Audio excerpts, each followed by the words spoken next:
ليوناردو دافنشي ملكت بالحوال سب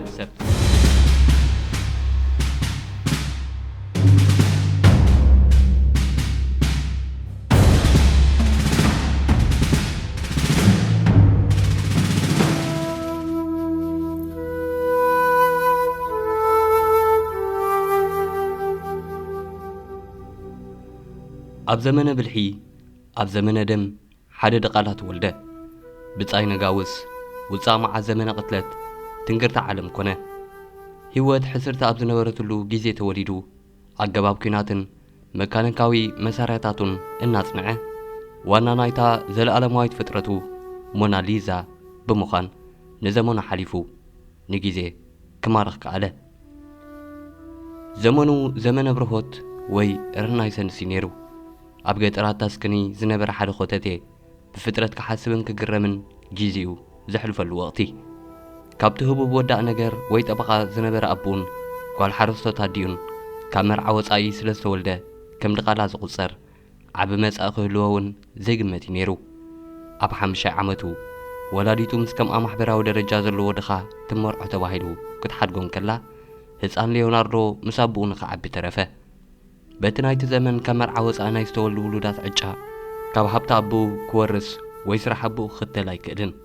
ኣብ ቤት ኣቡኡ ጥጡሕ ናብራ እኳ እንተነበሮ እቲ ስድራ ንመምሃሪ ኢሉ ገንዘብ ከውፅእ ግን ፈቓደኛ ኣይነበረን። ኣብ ናይ ኩትትና ዕድሚኡ ሊዮናርዶ ምስ ኣቡኡ ናብ ከተማ ፍሎረንስ ክዓዘ። ፍሎረንስ ኣብቲ ዘመን ማእከል ስሕበት ዓለማዊ ተሃድሶን ምርምርን ክትከውን ከላ ማእከል ስሕበት ፍሎረንስ ድማ እቶም ምሕብሓብ ስነ ፍልጠትን ፖለቲካን ስነ ጥበብን ብዝገበርዎ ኣበርክቶ ስሞም ወትሩ ዝለዓል ምርኡያት ስድራ ቤት ሜዲቺ ነበሩ። ምናልባት ንሊዮናርዶ በታ ክሳብ ሎሚ ኣብ ዓለመ ቅብኣ ዝበለጸት ተባሂላ ዝንገረላ ትውክልቲ ጽባቐ ጌራና ተቖፅረት ብገጠምትን ጸሓፍትን እትውደስ ቅብኣ ሞናሊዛ ትዝክርዎ ትኾኑ። እታ ናይ መወዳእታ ድራር ወይ ዘላስ ሳፐር እትብል ቅብኡ ወይ እውን ዘ ቪትሮቪያን ማን ዝብላ ስራሓቱ ዘቕጀለኩም እውን ኣይትሰኣኑ እንትኾኑ ብዝያዳ ሓደ ካብቶም ናይ ዓለምና ዝዓበዩ ቅባእት እዩ። ካብ ዝንላዕሊ ግን ዳቪንቺ ተመራማሪ ስነ ሰውነት ወይ ኣናቶሚ ነይሩ። በዚ ክእለቱ ንሙሉእ ኣካላት ወዲ ሰብን ውሽጣዊ ክፋላቱን ኣብ ወረቐት ብመልክዕ ቅብኣ ኣስፊሩ ንስነ ሕክምና ሓደ ደረጃ ኣሕኪሩ። ከም መሃንድስ ኮይኑ ፍሉጣት ከተማታትን ህንጻታትን ነዲፉ። ከም ኣስትሮኖመር ንሰማይ ኣጽኒዑ ካብተን ቀዳሞት ዝበሃላ ቴሌስኮባት ነዲፉ። ከም ተመራማሪ ስነ ተኽሊ ብምዃን ኣትክልቲ ኣጽኒዑን ትዕዝብትታቱ ሰኒዱን ክኢላ ስነ ካርታውን ነይሩ። በዚ ስርሑ ክሳብ ሎሚ ካብቲ ናይ መጀመርያ ዘመናዊ ዝበሃል ካርታታት ንምድላው በቂዑ። ኢንጂነር ኮይኑ ማእልያ ዘይብሉ ማሽናትን ምህዞታትን ነዲፉ። ስነ ምድሪ መርሚሩ ጂኦሎጂያዊ ስራሓት ኣበርኪቱ። ብፍላይ ንኣመሳራርታን ቅርጽን ቅሪት ወይ ፎሲል ብትዕዝብቲ ሰኒዱ። ንሓይልን ቅርጽን ዋሕዚ ማይ ብምጽንዑ ምስ ተመራመርቲ ስነ ማይ ይቝጸር። ከም ተመራማሪ ስነ ቁጽሪ ቅብኣታቱ ከይተረፈ ቁጽራዊ ምስጢርን ቀመርን ኣስኒቑ። ሙዚቀኛውን ነይሩ። ብዙሕ መሳርሒታት ዝመልኽን ናይ ባዕሉ መሳርሒታት ሙዚቃ ዝምህዝን ኣፍራይ ቲያትር ኮይኑ ንተዓዘብቲ ናብ ቦታ ሕልሚ ዘንሳፍፉ ቲያትራውያን መድረኻት ሓዲሱ። ስነ ፍልጠተኛ እዩ ነይሩ። ስነ ሓሳብ ፈተነን ዳህሳስን ናይ ብዙሓት ሓሳባትን ስነ ፍልጠትን ዘስፈጸመ መሃዚ ድማ ኣብቲ ጊዜቲ ዝነበረ ሰብ ክርድኦም ብቕዓት ዝተሳእኖ ስራሕ ዘፍረየ። ነዚ ኩሉ ክፍጽም ሊዮናርዶ ናይ 67 ዓመታት ጻንሖት ጥራዩ ዝተፈቕደሉ። ኣብታ ሓንቲ ህይወቱ ክንዲ ብዙሓት ሰባት ኮይኑ ዘበርከተ ብልሂ ሊዮናርዶ ቅድሚ 500 ዓመታት ካብዚ ዓለም ተራእዩ ሓለፈ። ኣብዚ መደብ ንሊዮናርዶ ዳቪንቺ እናለዓልኩ ሊዮናርዶ ብኸመይ ንዓለም ቀየረ ንምድህሳስ 500 ዓመታት ንድሕሪት ሒዘኩም ክዕዘረ ክሳብ መወዳእታ ዝመደብ ክትከታተሉ ንዝዕድም ኣስመሮም ሃይልኤ ሰናይ ጻንሖት። እዚ ድምፂ ራድዮ ኤረና እዩ።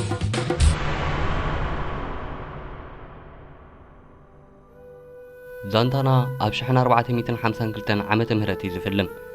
ኣብ 15 ሚያዝያ ሰዓት 10 ፈረቓን ቅድሚ ቀትሪ ኣብ ወሰናስን ከተማ ፍሎረንስ ኣብ ትርከብ ቬንጂ ዝተባህለት ንእሽተይ ገጠር ሊዮናርዶ ዝተባህለ ህፃን ተወልደ። أبو سيرفييرو هابتام ودا نجر فلورانسي نيرو أديو كاترينا استبهلت قال 14 عامت دخا ولدو سب قال كيدان ينبرون بس دما ليوناردو زي حقاو هصان كونه بزقنتات ليوناردو ولا سما أبوون تحرمو يا عبيو اتغمس أو عن تقملو دافينشي سمتاز تولد اللابوتا قينو بحصيرو ليوناردو دافينشي زبل سمو ليوناردو ودافينشي كم باري ليوناردو ناي وقعوي تمرتي عدل اي رقبن ناي مصحف من بابن سنة قصرن مسارتاو تكبرات كن كاب حدا قلسب تمهره هصان اب زنبرلو غيزي من باب يشجر من بارون ان حنساب قلبو سحب نجر اب كبابي قعزبن كلو اي اورتريتو يخيد من بارون يعلللو ابا حقو ليوناردو نزبهريو واستوعلو مو نته هصان كند مقصعو نتما قالو وسط امززو نبرو نجرات كستمقرومن كمرامرلومن حدقو اتشعو ليوناردو استمقروم نجرات ابتد حرز معبله ناي ممرمارن مهزون سرحاتو زيهاس السرت كم زنصفلو ينجر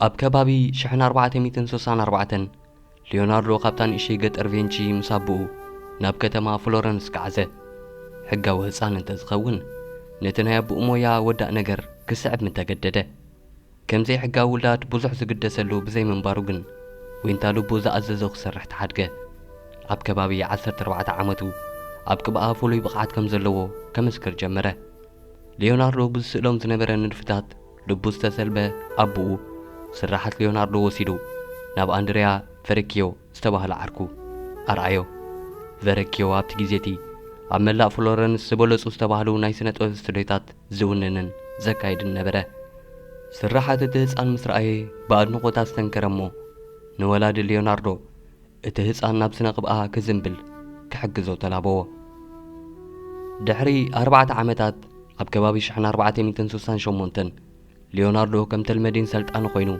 اب استوديو فيريكيو تقصره ازي اب غونتهم اب تيزيتي اب فلورنس سبولصو تبايلوم زتقسو سنت باباوين كينو كصنعن كسرحنا خالو ابزي كنستبوللو زلنا نجر اب تيزيتي فلورنس ماكل سنت بهن سنفلطتن عالم منبراي ازي سالاتو ما بوليتيكان بانكن زنطفو محبحب سنت بهن سنفلطتن سرابيت ميديتشي استغوانا صفتو كبر نبره ليوناردو أبز ناي استوديو صانحتو نبوزحات ناي فيريكيو سرحات كصنعن أمودا قل سرحات كساتفن عد الرقبة كابزو بتوساخي ليوناردو أبوزحات سرحات فيريكيو كموديل كوين نتقفه بفلاي أبتا دافيد اتبل ناي أسرا زحولتي وزوم سرحات دمائهم ليوناردو أم ناي كوتتن عدميو كمي مسل منبارو موكس زخوننا أبت استوديو زنبارو تمحرو استفالالي سلطناتات يوهبهم سرحت نايتو استوديو دما حبيرو من تمالالي أمن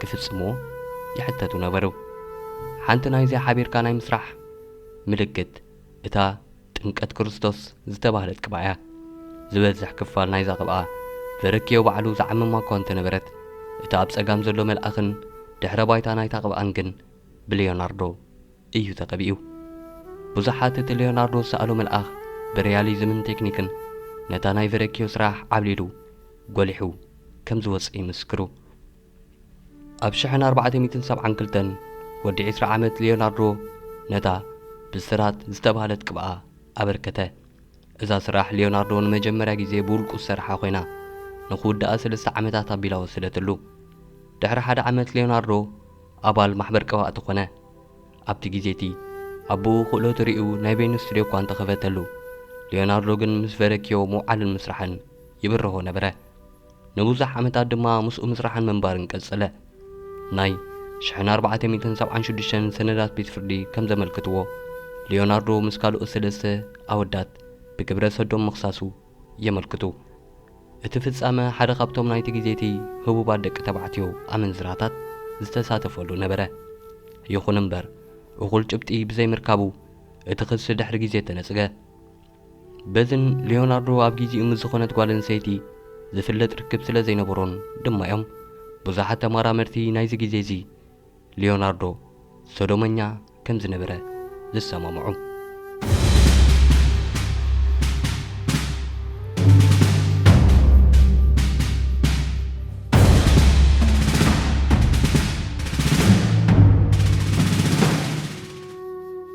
ኣብ 1478 ليوناردو سئرتا جنريرا دافينشي استبالت قال حبتام غورزو قبأ ኣብ ከባቢ 1480 ليوناردو نتم هبوبات مزاغبتو كصحف جمره ليوناردو كኢላ እምበር ውሉፍ ቀባይ ኣይነበረን ሓንቲ ስራሕ ጀሚሩ ኹዳ ዓመታት እዩ ዝወስደሉ ዝነበረ በአንጻርቲ ኣብ ዓለም ዝፍለጠሉ ህቡብ ናይ ቅብኣት ዝንኡ ዝተወድኡን ዘይተወድኡን ቅብኣታት ليوناردو 24 ሓባ ጥራዮም እንተኾነ ዘይከማብ ቅብኣ ውሉፍ ጸሓፊ መስገቢ ነይሩ በዚ ድማ ከባቢ 13,000 ገጻት ዝሽፍኑ መዝገባትን ስእልታትን ኣበርኪቱ ካብዚኣቶም እቶም 7,000 ዝኾኑ መበቆላውያን ቅዳሓት ክሳብ ሎሚ ተዓቂቦም ይርከቡ እቲ ዘደንቕ ነገር ብዛዕባ መዛግብቲ ليوناردو ዳርጋ ኩሎም ስራሓቱ ብመስትያታዊ ቅዲ ዝተጻሕፉ እዮም እዚ ማለት ኣብ ክንዲ ካብ ጸጋም ናብ የማን ካብ የማን ናብ ጸጋም ይጽሕፍ ነበረ ንንቡር ሰብ ክርድኦ ዘይክእል ኮድ መሰል ጽሑፋት መሲሉ ይርአ መስትያት ጌርካ ምስ እትሪኦ ግን ዘደንቕ ጽሑፋት ትረክብ ዝበዝሑ ሰባት ነዚ ቅዲ እዚ ስራሓቱ ብኻልኦት ከይንበብ ምስጢር ክኾነሉ እዩ ዝጥቀመሉ ነይሩ ይብሉ ካልኦት ليوناردو ዓኼላይ ብምንባሩ ዋጋ ቀለም ኣብቲ ግዜ ድማ ክቡር ብምዃኑ ስራሓቱ ብንጣር ቀለም ከይጸያየቁን ቀለም ክቆጥብን እዩ ተጠቂሙሉ ይብሉ እንተኾነ ነቶም ውልቃውያን መዛግብቱ ጥራዩ ብኸምዚ መንገዲ ዝጽሕፍ ካብዚ ወጻኢ ንኻልኦት ኣብ ዝጽሕፈሉ ከም ኣብነት ኣብ ደብዳቤታት ንቡር ኣገባብ ጽሕፈት ይኽተልን ጽሑፋቱ ብቐሊሉ ዝንበቡን ነበሩ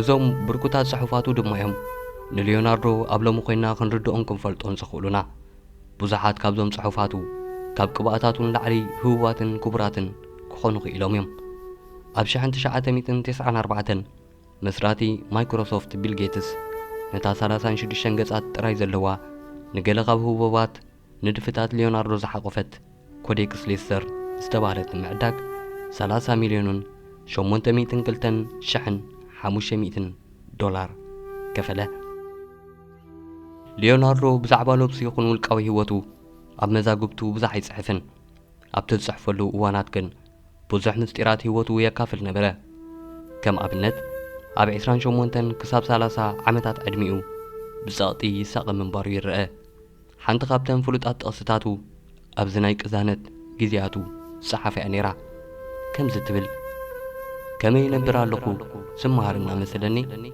ከመይ የመወት የለካ ስምሃር ነይረ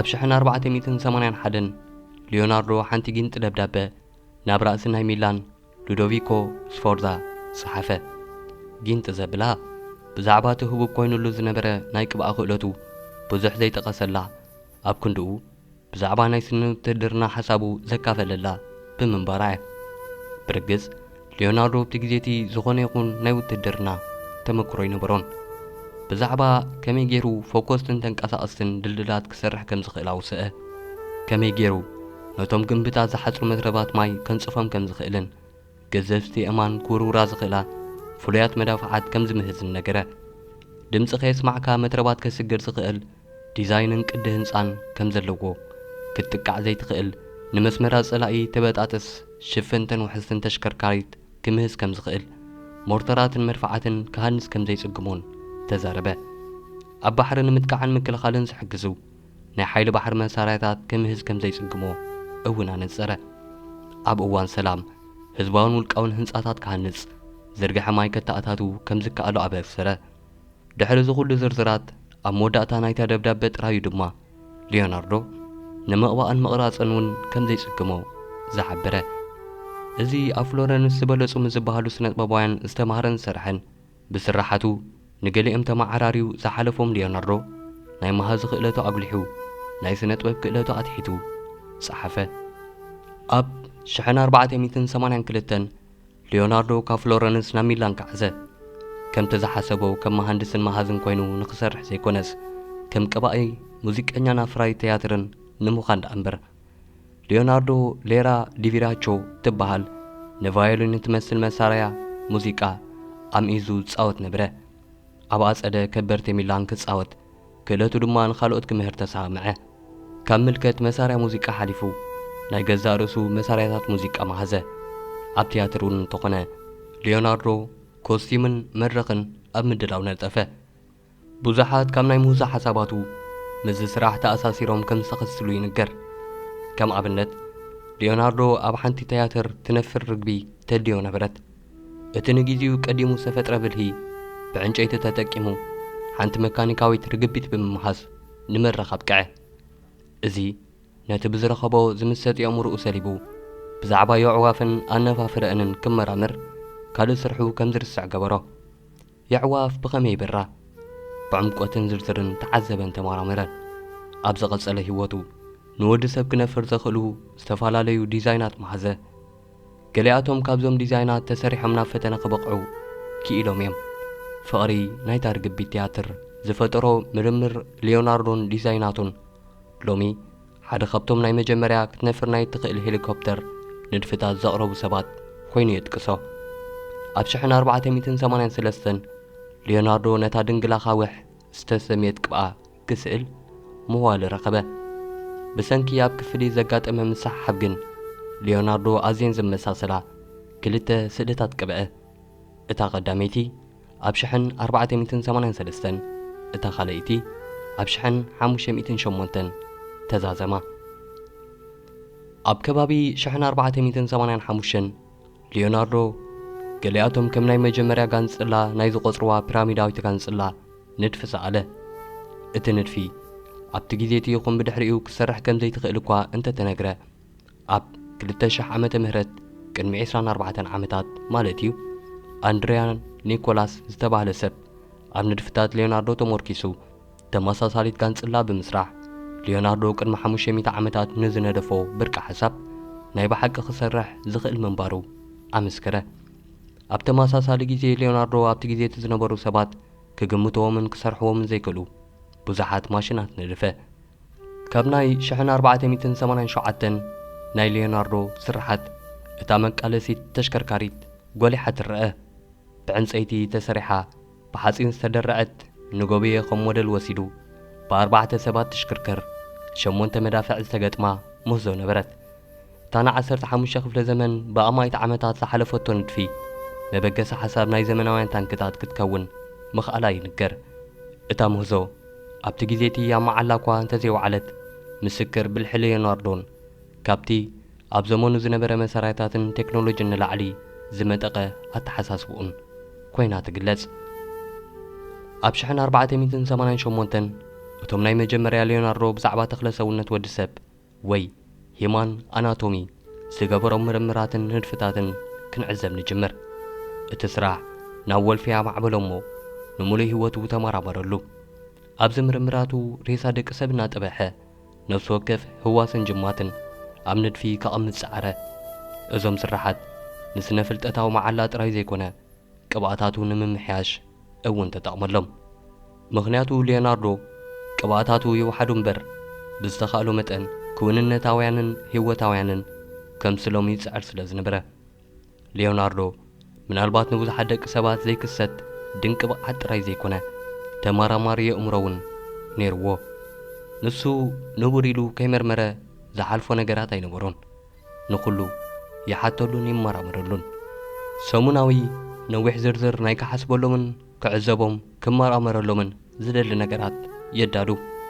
እዞም ሕቶታትን ምርምራትን ንምንታይ ሰማይ ሰማያዊ ሕብሪ ይሕዝ ካብ ዝብል ክሳብ መልሓስኩም ብራዛ ከመዩ ዝብል ይዝርግሑ።